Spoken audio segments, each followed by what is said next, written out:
ព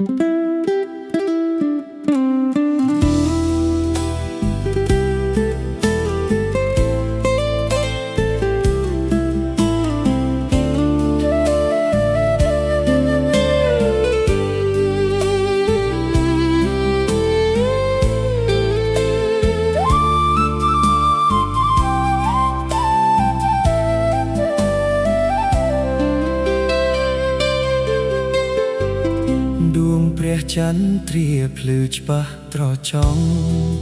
ឆ្លវងភក្ត្រាភោផងរៀមស្លុតស្រយំអស់អង្គាភ័ក្រអូនស្អាតណាស់ល្អលើសព្រះចន្ទ្រាសូមអូនមេត្តាសាសងវិចាឲ្យអស់សង្ស័យ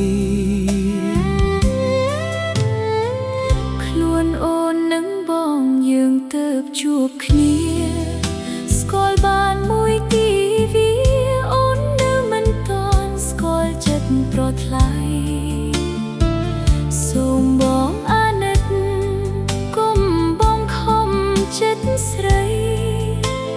មិនបានទេថ្លៃខុសប្រពៃណីច្បាប់ពីបុរាណ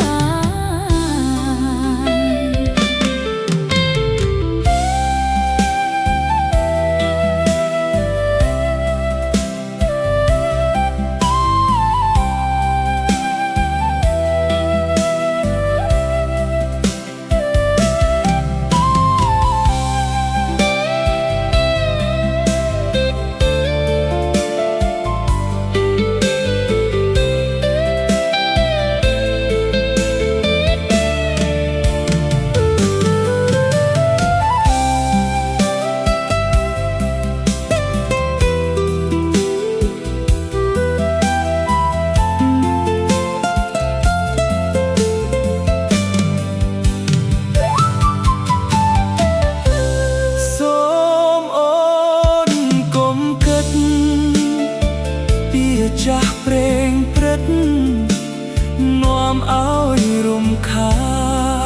នបើអូនស្ម័គ្របងពិតជាសុខសាន្ត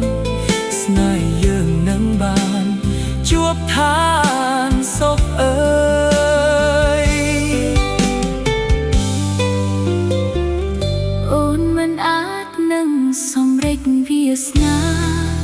យកបងជាគូស្នេហាឬមួយក៏និទ្ធានាងមានគូហើយនៅទេប្របងមិនទាន់មានគូឡើយចុះបេកក៏ត្រានត្រៃនាមឆ្លើយប្រកែកមិនព្រមស្ម័គ្របង